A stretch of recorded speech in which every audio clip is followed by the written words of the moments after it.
ขอต้อนรับเข้าสู่ช่องป้าจำลองชายหลายคนไปซื้อพริกก่อน ไม่มีพริกกิน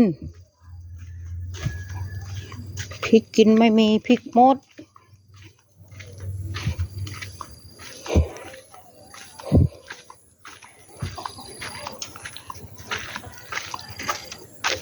โอ้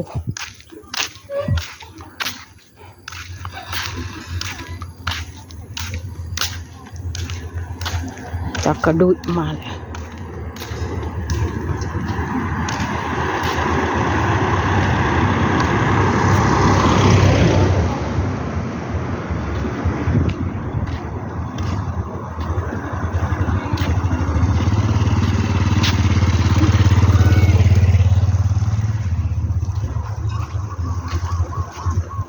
หมดตำกินข้าวกับแกงปลาบ่แหลม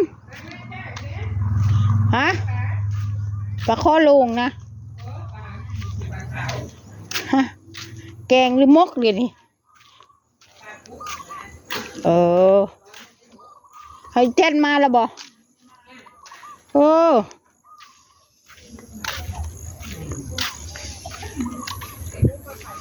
เอาจุบเจือเนาะ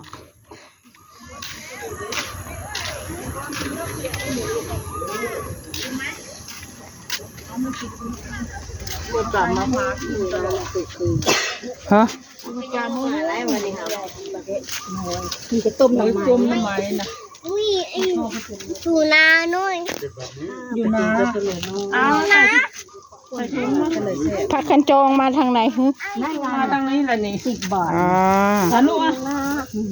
อย่างละจำแซ่บหยิบเอาจักบาทนี่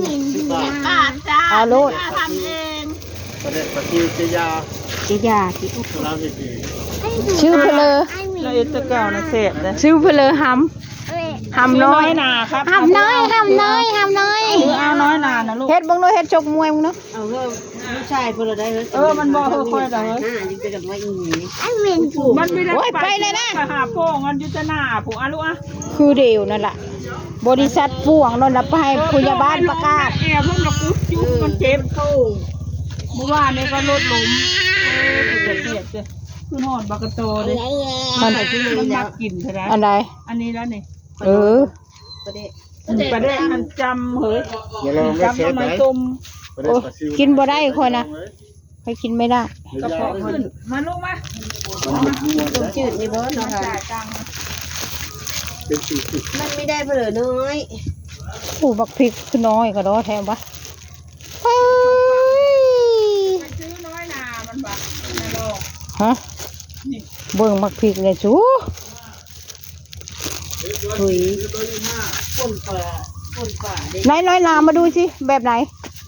นะมังกรมายายดูสิลูกมันเป็นไงน้อยนาเป็นยังไงแม่ไม่รู้จักเลยยิงขึ้นมาดูยิงหูจักบ่ยิงเดี๋ยวนี้ฮะยิงนะหูจักบ่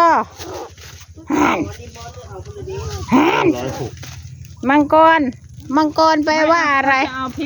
มังกรแปลว่าอะไรเนาะอายยายอยู่เป็นปีก็ยังอายอยู่เนาะเอาพริกเลยครับจ้าพริกขี้หนูนะคะพริกขี้หนูนี่ก็ยังว่าได้พริกขี้หนูเฮ็ดจนมากูก็แตหูแดงอะไรจำกับมันนะอะไรในเสื้ออะไรเสื้อเต่าบ่เต่าดิเต่านี่ก็เจ้าลูกชาวกับชาวเป็นชีฟิตไปลูกกลับบ้านแบบนี้บักเหลือมแม่มันก็จะเหนียวหาไหลแล้วแม่มึงก็ไปหาโป่งอยู่แถวหายแถวหน้าไปแล้วล้มแล้ว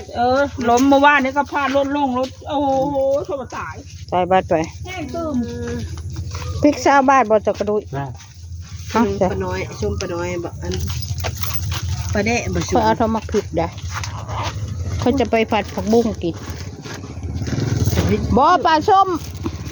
แม่มาพีปลาส้มปลาแดกปลาส้มจ้ำกินนะแซ่บมันก็สีส้มในนิดนึงเนาะ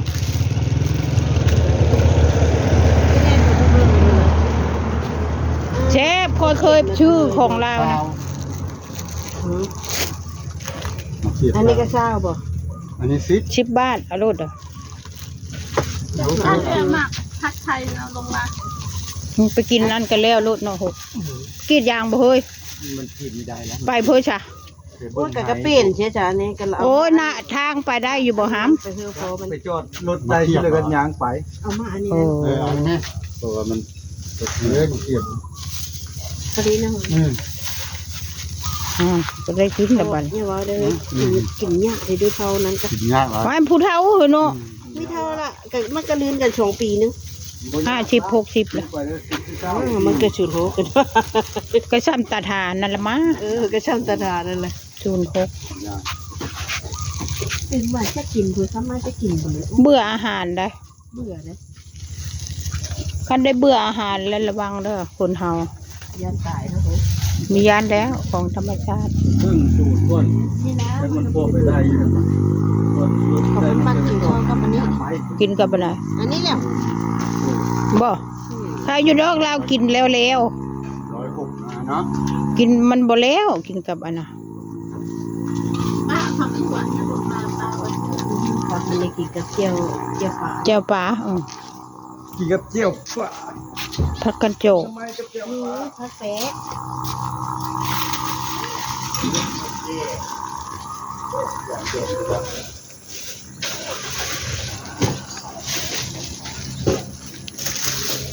ปลาชิวเขาเต้นละได้เนาะบ้านเจ้า โอ้ เนาะ ไม่เงินฮะ คือบ่เอามาขายในปลาชิว เอาเห็ดชมปลาน้อย รถวันก็มาก็ไม่ได้ขาย เพราะคำบ่สั่งหะเนาะสั่งเอาเป็นบุคคลนะเนาะ ในยาเห็ดชมปลาน้อย แม่งความ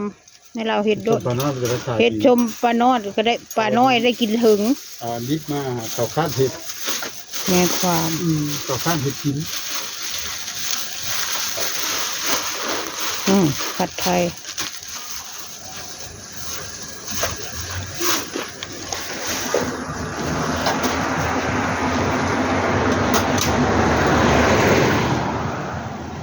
ไปฮอดซ้ายนี่ฮะบอกไปฮอดบ้านกกตูมฮอดบ้านกกตูมแล้วก็มาบ่มาแล้วว่าแม่เจ้าเคยไปขายอยู่บ่บ้านห้วยเบือกบ่ตากระดุย กายเข้าไปเบื่อ โอ้ยเจ้าเราไปกายคือเลยสะพานไปบ่ได้ ห้าไปกระเจ้าห้าไปห้าบ้านสูตรกะทิ บางกระจุบ่จักบางกระจุบ้านลาดักพังแดงพูโนเลย ค่ะเพราะต้องเป็น โอ้ยไปบ่ได้ ไปจนทั่ว ไปบ่ได้สะพานขาด